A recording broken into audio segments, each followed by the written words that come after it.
మార్కెట్లోకి కొత్త electric bike లోకల్గా మ్యానుఫ్యాక్చరింగ్ ప్లాన్ చేస్తున్న యమహా ఇటువంటి లేటెస్ట్ అప్డేట్స్ని ఈరోజు మన ఈవీ కుర్రాడ్ లైవ్ ఛానల్లో తెలుసుకుందాం. నమస్తే, నేను మీ కృష్ణ చైతన్య మండేలో, మీరు చూస్తున్నారు ఈవీ కుర్రాడ్ లైవ్. మొదటిగా లేటెస్ట్ అప్డేట్స్ కోసం ఖచ్చితంగా మన ఈవీ కుర్రాడ్ లైవ్ ఛానల్ సబ్స్క్రైబ్ చేసుకోండి. మీరు ఒక ఎలక్ట్రిక్ స్కూటర్ లేదా ఎలక్ట్రిక్ బైక్ లేదా ఎలక్ట్రిక్ సైకిల్ కొందాం అనుకుంటున్నారా? కానీ మంచి వెహికల్ ఏంటో తెలియక కన్ఫ్యూజ్ అవుతున్నారా? అయితే కేవలం 199 రూపాయలకే మన ఈవీ కుర్రాడు కోర్సులో జాయిన్ అవ్వండి. ఒక బెస్ట్ ఈవీ కొనుక్కోవడానికి కావాల్సిన నాలెడ్జ్ ని మీరే పొందండి. ఫస్ట్ అప్డేట్ చూసినట్లయితే రివాల్ట్ కంపెనీ వాళ్ళ సరికొత్త ఎలక్ట్రిక్ బైక్ ని మార్కెట్లోకి లాంచ్ చేశారు. దాని పేరే రివాల్ట్ RV బ్లేజెక్స్ అనమాట. ఇది ఒక కొంచెం పర్ఫార్మెన్స్ ఎలక్ట్రిక్ బైక్ అని కంపెనీ వాళ్ళు అయితే క్లెయిమ్ చేస్తున్నారు. కాస్త ఫ్యామిలీ ఓరియంటేషన్ ఎలక్ట్రిక్ బైక్ కింద కనిపిస్తుంది. లాంగ్ సీట్ తో ఎలక్ట్రిక్ బైక్ అయితే ఆఫర్ చేస్తున్నారు. 4 కిలోవాట్ల పీక్ పవర్ మోటార్ అయితే యూస్ చేస్తున్నారు. ఇది కూడా చైన్ డ్రైవ్ మోటార్ అనమాట. ఈ ఎలక్ట్రిక్ బైక్ లో 85 కిలోమీటర్ టాప్ స్పీడ్ అనేది ఆఫర్ చేస్తున్నారు.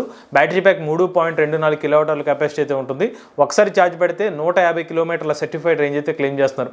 ఈ ఎలక్ట్రిక్ బైక్ లో కంపెనీ వాళ్ళు హైలైట్ చేసిన విషయం ఏంటంటే ఫాస్ట్ ఛార్జ్ చేసుకోవచ్చు అంటున్నారు. 80% 80 నిమిషాల్లో ఎలక్ట్రిక్ బైక్ ని ఛార్జ్ చేసుకోవచ్చు అని చెప్తున్నారు. ఈ ఎలక్ట్రిక్ బైక్ బ్యాటరీ ప్యాక్ మీద 45,000 కిలోమీటర్ల వారంటీ అనేది ఆఫర్ చేస్తున్నారు. ఈ ఎలక్ట్రిక్ బైక్ యొక్క ఎక్స్ షోరూమ్ కాస్ట్ 1,15,000 రూపాయలకి అయితే ఆఫర్ చేస్తున్నారు. ఇంట్రెస్ట్ ఉన్నవాడు ఎలక్ట్రిక్ బైక్ ని 499 రూపాయలతో ప్రీ బుకింగ్ చేసుకోవచ్చు అని చెప్తున్నారు. ఈ ఎలక్ట్రిక్ బైక్ యొక్క డెలివరీస్ మార్చ్ ఫస్ట్ వీక్ 2020 సంవత్సరం నుంచి అయితే ప్రారంభం అవుతాయని చెప్తున్నారు. నెక్స్ట్ చూసినట్లయితే ఈ స్ప్రింటో కంపెనీ వాళ్ళు స్విచ్ రైడ్ అనే కంపెనీ వాళ్ళతో అయితే టైప్ అయ్యారు అనమాట. ఈ పార్ట్నర్షిప్ లో భాగంగా ఈ స్ప్రింటో కంపెనీ వాళ్ళు స్విచ్ రైడ్ కంపెనీ వాళ్ళకి తమ ఎలక్ట్రిక్ స్కూటర్స్ ని 2000 ఎలక్ట్రిక్ స్కూటర్ సప్లై చేస్తారు అనమాట. ఇది B2B పర్పస్ కోసం జరిగిన ఒక partnership. Mostly Switch ride company వాళ్ళు డెలివరీ పర్పస్ కోసం ఈ ఎలక్ట్రిక్ స్కూటర్స్ అయితే యూజ్ చేస్తారు అనమాట. ఇప్పటికే ఈ స్ప్రింటో కంపెనీ వాళ్ళు ఇదివరకు కూడా కొన్ని పార్ట్నర్షిప్స్ అయితే చేశారు.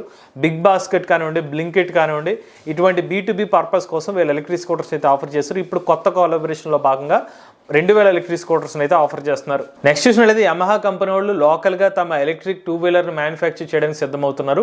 తాజాగా యమహా చైర్మన్ వాళ్ళు అయితే ఈ విషయాన్ని అయితే వెల్లడించారు అనమాట. ఒక లోకల్ మ్యానుఫ్యాక్చరింగ్ యూనిట్ కోసం వీళ్ళు గాలిస్తున్నట్టుగా తెలుస్తుంది.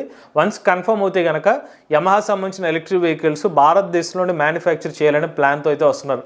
బట్ యాజ్ ఆఫ్ నో మన భారతదేశ మార్కెట్ లో యమహా సంబంధించిన ఎలక్ట్రిక్ 2-వీలర్స్ ఎక్కడ కూడా లాంచ్ అయితే చేయలేదు. బట్ వీళ్ళు చెప్పిన ఇన్ఫర్మేషన్ ప్రకారం అయితే త్వరలోనే యమహా సంబంధించిన ఎలక్ట్రిక్ వెహికల్ కూడా మన మార్కెట్లో ఎక్స్పెక్ట్ చేయొచ్చు. మోస్ట్లీ వస్తే వీళ్ళ ఎలక్ట్రిక్ 2-వీలర్ ని మనం అయితే ఎక్స్పెక్ట్ చేయొచ్చు అనమాట.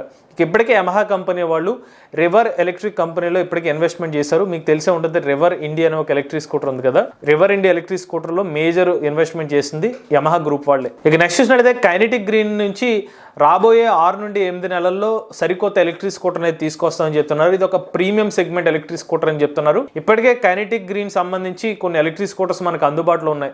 లోనా కానివ్వండి, కైనెటిక్ ఫ్లెక్స్ కానివ్వండి, లేకపోతే non registered electric scooter zinc కానివ్వండి, ఇటువంటి ఎలక్ట్రిక్ స్కూటర్స్ మార్కెట్ లో అందుబాటులో ఉన్నాయి. జూలు కూడా ఉంది. ఇలాంటి ఈ ఎలక్ట్రిక్ స్కూటర్స్ కాకుండా ప్రీమియం ఎలక్ట్రిక్ స్కూటర్స్ ని రాబోయే 6 నుండి 8 నెలలు తీసుకొస్తామని చెప్తున్నారు. బట్ కైనెటిక్ గ్రీన్ కంపెనీ వాళ్ళు ఈ ఎలక్ట్రిక్ స్కూటర్ సంబంధించిన టెక్నికల్ స్పెసిఫికేషన్స్, ఫీచర్స్ ఎలా ఉంటాయనేది మాత్రం యాజ్ ఆఫ్ అయితే రివీల్ చేయలేదు. ఇక నెక్స్ట్ చూసినట్లయితే సుజుకి కంపెనీ వాళ్ళు తమ బ్యాటరీ ప్యాక్స్, తమ ఎలక్ట్రిక్ కార్స్ లో ఉపయోగించే బ్యాటరీ ప్యాక్స్ ఏదైతే ఉంటాయో వాటిని సప్లై అనేది లోకల్ గా కొంతమంది కంపెనీస్ తో టైఅప్ అవడానికి సిద్ధమవుతున్నారు. ఉదాహరణకి టాటా గోషన్ వంటి కంపెనీ వాళ్ళతో వీళ్ళు ఇప్పటికే టైఅప్ అయినట్టుగా తెలుస్తుంది. అలానే TDS బ్యాటరీ మ్యానుఫ్యాక్చరింగ్ గుజరాత్ లోని బ్యాటరీ మ్యానుఫ్యాక్చరింగ్ ప్లాంట్ వీళ్ళతో కూడా టైఅప్ అవుతున్నారు. అలానే ఈలిటీ పవర్ అనే ఒక కంపెనీ వాళ్ళతో వీళ్ళు కొలాబరేట్ అయ్యి ఒక బ్యాటరీ రీసెర్చ్ అండ్ డెవలప్మెంట్ సెంటర్ని కూడా ఏర్పాటు చేయబోతున్నారు. సుజుకి కంపెనీలు ఇప్పటికే మనకు తెలిసిన విషయమే. సుజుకి సంబంధించిన ఎలక్ట్రిక్ కార్ ఆల్రెడీ అనౌన్స్ చేశారు. ఈ వెటారా ఏదైతే ఎలక్ట్రిక్ కార్ని వాళ్ళు అనౌన్స్ చేశారు, ఇలాగ నెంబర్ ఆఫ్ ఎలక్ట్రిక్ కార్స్ రాబోయే 2030 కల్లా చాలా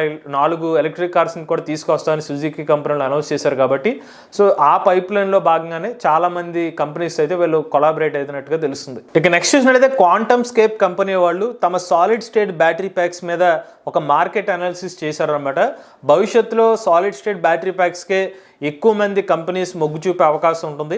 సాలిడ్ స్టేట్ బ్యాటరీ ప్యాక్స్ వల్ల ఎక్కువ బ్యాటరీ లైఫ్ టైం ఉంటుంది. అలానే తక్కువ టైంలోనే ఛార్జింగ్ అవుతుంది. డ్యూరబిలిటీ ఎక్కువ ఉంటుంది. కాబట్టి క్వాంటమ్ స్కేప్ కంపెనీ వాళ్ళు దీని మీద దాదాపుగా $4 బిలియన్ మార్కెట్ వాటా అయితే ఉంటుంది సాలిడ్ స్టేట్ బ్యాటరీ ప్యాక్స్ ఉంటుందని చెప్తున్నారు. ఈ పర్టికులర్ బ్యాటరీ ప్యాక్ టెక్నాలజీ మీద క్వాంటమ్ స్కేప్ కంపెనీ వాళ్ళు అయితే వర్క్ చేస్తున్నారు. అలానే వీళ్ళు సాలిడ్ స్టేట్ బ్యాటరీ ప్యాక్స్ కూడా డెవలప్ చేస్తున్నారు. అయితే ఇప్పటికే మ్యానుఫ్యాక్చరింగ్ రంగాల్లో ఈ సాలిడ్ స్టేట్ బ్యాటరీ ప్యాక్స్ తయారు చేయడానికి, మ్యానుఫ్యాక్చరింగ్ చేయడం కానీ స్కేలింగ్ చేయడంలో కొన్ని ఛాలెంజెస్ ఉన్నప్పటికీ 2030 సంవత్సరానికల్లా ఈ సాలిడ్ స్టేట్ బ్యాటరీ ప్యాక్స్ లో ఈవీల్లో మెయిన్ గా మారే అవకాశం ఉన్నట్టుగా ఈ రిపోర్ట్ అయితే చెప్తుంది. ఇక నెక్స్ట్ చూసినట్లయితే Mercedes Benz EQS electric car మోడల్లో సాలిడ్ స్టేట్ బ్యాటరీ ప్యాక్స్ అయితే యూస్ చేస్తున్నారు అనమాట. వీళ్ళ ఎనర్జీ డెన్సిటీ చూసుకున్నట్లయితే కేజీకి 450 వాట్ అవర్ల వరకు ఎనర్జీ డెన్సిటీ వస్తున్నట్టుగా తెలుస్తుంది.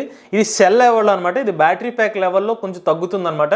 సో సెల్ లెవెల్లో మాత్రం ఎనర్జీ డెన్సిటీ అయితే ఇలా ఉందని చెప్తున్నారు. ప్రీవియస్గా వాడిన ఈక్యూఎస్ బ్యాటరీతో పోల్చుకున్నట్లయితే ఈ సాలిడ్ స్టేట్ బ్యాటరీ ప్యాక్ని యూస్ చేసిన తర్వాత 25% ఎక్కువ రేంజ్ అనేది ఈ బ్యాటరీ ప్యాక్స్లో లభిస్తుందని చెప్తున్నారు. ఇప్పుడు ఈక్యూఎస్ ఎలక్ట్రిక్ కార్ని టెస్ట్ చేస్తే ఈ సాలిడ్ స్టేట్ బ్యాటరీ ప్యాక్ని పెట్టి టెస్ట్ చేస్తే 1000 కిలోమీటర్ల పైగా రేంజ్ వచ్చినట్టుగా కంపెనీ వాళ్ళు అయితే చెప్తున్నారు.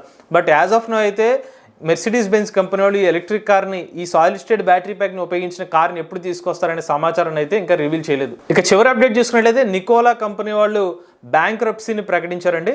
సో ప్రీవియస్గా నికోలా కంపెనీ ఏకంగా టెస్లాకి పోటీ వస్తుందని కొన్ని వార్తలు కూడా వచ్చినాయి. ఒకనొక టైంలో $30 బిలియన్ వాల్యుయేషన్తో ఈ కంపెనీ వాళ్ళు ఇప్పుడు బ్యాంక్రప్సీకి అయితే వచ్చేసారనమాట. దీనికి కారణాలు ఏం చెప్తున్నారంటే వీళ్ళు సరైన మార్కెటింగ్ స్ట్రాటజీస్ ఉపయోగించలేదు, సరైన కొలాబరేషన్స్ చేయలేదు, వీళ్ళు ఎలక్ట్రిక్ ట్రక్ మార్కెట్ని సరిగ్గా అంచనా వేయలేకపోయారు, అందువల్లే వీళ్ళు ఈవీ మార్కెట్లో సక్సెస్ సాధించలేకపోయారు అని చెప్పి రిపోర్ట్స్ అయితే చెప్తున్నాయి.